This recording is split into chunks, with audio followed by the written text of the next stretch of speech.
Today, we'll be diving into my recent PDW build. This 300 Blackout pistol AR was featured in a couple of my previous product reviews, and there were a couple of you who were interested in learning more about this build as a whole. So I figured, why not do a video on it? In this video, we'll be discussing the various parts that make up this build, along with what we like and dislike about them. If you're in the market to build your own PDW to add to your collection, we hope this video gives you some ideas on what to get. Now let's get into the review. When I was building this particular pistol AR, I drew a lot of inspiration from Q's Honey Badger, but being that I did not have over $3,000 to spend on one, I decided to make my own attempt at a poor man's Honey Badger. Now, let's start off with the basics. The lower is a PSA AR-15 pistol lower, and it's paired up with my absolute favorite pistol brace, the HB PDW. I won't go into too much detail about the brace because I previously did an in-depth review on it, so make sure you check that out if you're interested in it. But let's just say this is hands down the best pistol brace I've used yet. Granted, with all the buzz going on with the ATF, hopefully it stays my favorite pistol brace instead of a massive headache. Ow! Headaches! You give me headaches! The fire control group used is from PSA as well, and is their enhanced polished trigger and hammer model. This is the standard trigger that comes in most PSA firearms. The pistol grip used is your average Magpul MOE grip. I personally am a big fan of these grips and have them on both of my pistol ARs. They aren't the best pistol grips on the market, but they get the job done well, and they have this cool little storage compartment in the bottom. Moving on to the upper receiver, which is a PSA forged 7075 T6 AR upper, which is mil spec and has a hard coat anodized black finish. Once again, nothing really special here, just a solid, well-built upper receiver. The barrel used on this build is a PSA 7.5-inch 300 Blackout barrel with a 1 1/8 twist rate and a phosphate finish. The barrel is made out of 4150 V steel and has a muzzle thread of 5/8 by 24. I have no complaints about this barrel so far. I think PSA makes some quality barrels for the price they charge. The BCG I used is made by Rise Armament. It's your standard AR-15 bolt carrier group. So far it's been performing great and I don't really have any complaints about it. Paired up with this barrel is a PSA 7-inch lightweight M-LOK free float rail and a 0.75-inch diameter low profile gas block. I think this handguard's fantastic. Not only is it very aesthetically pleasing with these unique triangle cuts throughout it, but it's also very durable without adding much weight, being that it's only 5.58 ounces. It is constructed out of aircraft grade aluminum and has a black hard coat anodized finish. The best part about all these upper parts shown so far is that PSA sells this entire complete upper receiver for only $219. In terms of bang for your buck, I think that's a great deal. Now moving on to the muzzle brake, we have the Cherry Bomb.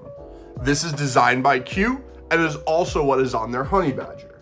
The muzzle brake has these threads on them which allow you to quickly attach a suppressor to your pistol AR. These threads are intended for Q suppressors like the Trash Panda, but when paired up with the Plan B attachment, you can use other suppressors like my Hybrid 46N.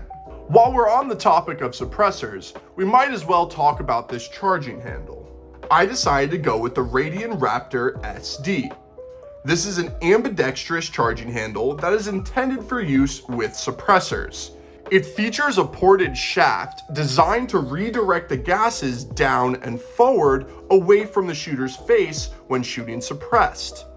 However, I personally cannot comment on how well this works yet because my suppressor is still locked up in ATF jail. But I will make a video on it once I'm able to. Radian does make these parts in a variety of colors. I decided to go with the Radian Brown to match the other parts on this. The safety selector is also made by Radian and is their Talon model. You could set it for a 90-degree throw or a 45 depending on what you prefer, but I currently have it set to a 90. Now let's move on to the accessories on this pistol AR. The light I'm using is called an Inforce WML Gen 2. It is a 400 lumen light with a strobe and a normal flashlight option. I purchased this light with the intention of keeping it top mounted, but regardless of its low profile, I will still need to get a taller sight mount so the light isn't in my sight picture when I'm aiming down the sights. But besides that, this is a great weapon light for smaller PDW builds. I'll be recording a more in-depth review regarding this light, so make sure you subscribe for that. Now moving to the bottom of the handguard, we have the Strike Industries Link Angled Foregrip. I did an in-depth review on this grip already, and I can say it's one of my favorite AFGs I've used. However, this grip is not really intended for a 2-slot M-lock rail. You ideally would want at least 3 slots for this to properly fit. In order to make it fit flush with my handguard, I had to grind down some of the metal posts that exist on this that are intended to seat into the extra M-lock slots. But once I did that, I got it to a flush fit. Last up to talk about would be the optic, which is a Romeo 5 by Sig Sauer. This is definitely one of my favorite budget red dots out there. It has an automatic shutoff feature, as well as the shake to wake feature that allows you to turn on by just shaking it around. Eventually, I will be putting another EOTech XPS2 on this just because I do prefer holographics, but for the time being, this will do just great. Overall, I'm really happy with how this build came out.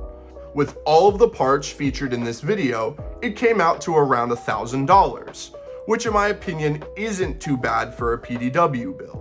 The firearm shoots great and is the perfect size for my needs. I just can't wait to suppress it to really experience this pistol AR in its final form. Well, that's it for this one, everybody. We hope you enjoyed this video and got some ideas for your next PDW build.